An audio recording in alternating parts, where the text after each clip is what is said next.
आपने दोषियों को सालों, दशकों, यहाँ तक कि उम्र कैद होने तक की खबरें सुनी होंगी, लेकिन क्या आपने कभी सुना है कि किसी निर्दोष ने 20 साल की जेल काटी?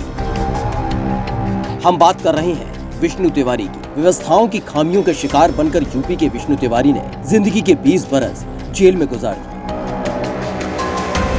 जब कोर्ट ने उसे निर्दोष पाया, तब तक उसका सब कुछ लुट चुका था। उसके माता पिता नहीं रहे, 2 बड़े भाइयों की भी मौत हो चुकी थी। उसके घर पहुंचने पर उससे मिलने वाला कोई बचा ही नहीं। घर की आर्थिक स्थिति भी बिल्कुल खराब थी। जब वो जेल गया था, तब भी आर्थिक हालात अच्छे नहीं थे। अब जब कोई बचा ही नहीं, तो हालात और भी बद से बदतर हो गए। हालात के मारे शख्स ने प्रदेश सरकार से सहायता की मांग की है। बाहर निकलने के बाद पीड़ित ने पहले यूपी के सीएम योगी आदित्यनाथ की सरकार को लेकर तमाम बातें कही, फिर उनकी तारीफ करने लगा। उस बंदी जो कि ललितपुर से यहाँ पर स्थानांतरित होकर के आया था, उसको 19 साल से ज्यादा कारागार में हो गया था।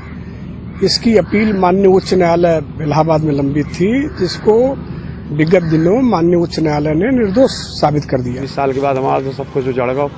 भाई, माँ बाप सब अटैक से मर गए। जमीन बिक गई इसी केस में, मकान भी गिरवे पड़े हुए। हमने 20 साल में जैसी हमने जिंदगी बिताई है, हम जानते हैं। एक दिन में आत्मा मरती है। यूपी के ललितपुर जिले के महरौली थाना क्षेत्र के सिलावन गांव का निवासी विष्णु तिवारी पिता और 2 भाइयों के साथ रहता था। उस वक्त वो वहीं पर कोई छोटी नौकरी कर रहा था। इसी दौरान सितंबर 2000 में पास के गांव की एक महिला ने उसके खिलाफ दुष्कर्म की शिकायत कराई। मामले में SC/ST एक्ट के तहत ही दुष्कर्म और धमकी देने का केस लग गया। कोर्ट ने उसे उम्र कैद की सजा सुनाई, तो उसे 2003 आगरा सेंट्रल जेल भेज दिया गया। 2 साल बाद उसने हाईकोर्ट में अपील करने की कोशिश की, लेकिन किसी वजह से कर ना सका।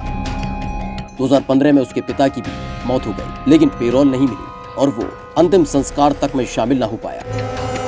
उसके बाद 2 भाइयों की मौत हो गई। 14 साल सजा पूरी कर लेने के बाद उसने दया याचिका अपील करने की बात कही। जेल अफसरों ने स्टेट लीगल अथॉरिटी के जरिए पिछले साल हाईकोर्ट में अपील दाखिल कराई। 28 जनवरी को जस्टिस कौशल, जयेंद्र ठाके और गौतम चौधरी ने उसे निर्दोष करार दिया। अब वो रिहा तो हो गया, लेकिन जाना कहाँ है उसे नहीं पता। विष्णु तिवारी ने 20 साल तक उस जुर्म में सजा काटी जो उसने किया ही नहीं। रिहाई के बाद उसने अपना दर्द बयां किया। निर्दोष साबित होने के बाद उसने कहा कि आज समाज के सामने खड़े होकर कह सकते हैं कि हम बेगुनाह थे।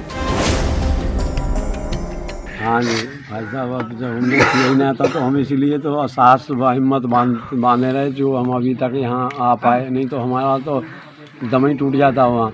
हमारे सामने हजारों मर चुके थे। 20 साल के पीरियड में इतने आदमी बहुत मर चुके हैं, लेकिन हमने हिम्मत नहीं हारी कि हम झूठे हैं।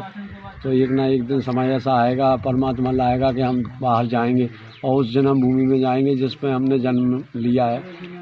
तो आए हैं हम उस पर, लेकिन हमने अपना परिवार बिखर गया।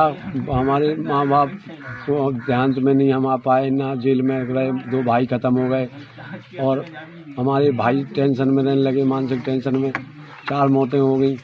एक भाभी को मतलब बोलना बंद हो गया। एक भतीजे का चाप है जो बेकार हो गई टेंशन में। सब बिल्कुल पूरा मानसिक तनाव से एक भतीजो बिल्कुल बेकार हो गया, जो सब बिल्कुल बोलने में पागल सा रहता है मंझले का।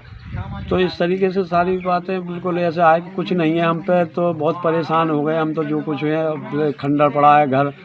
और अब हम सरकार से और जो भी जिससे भी है अब मदद की गुहार लगाते हैं कि जो भी मदद दे सके, या सरकार या राज्य सरकार या केंद्र। ब्यूरो रिपोर्ट, माई भारत।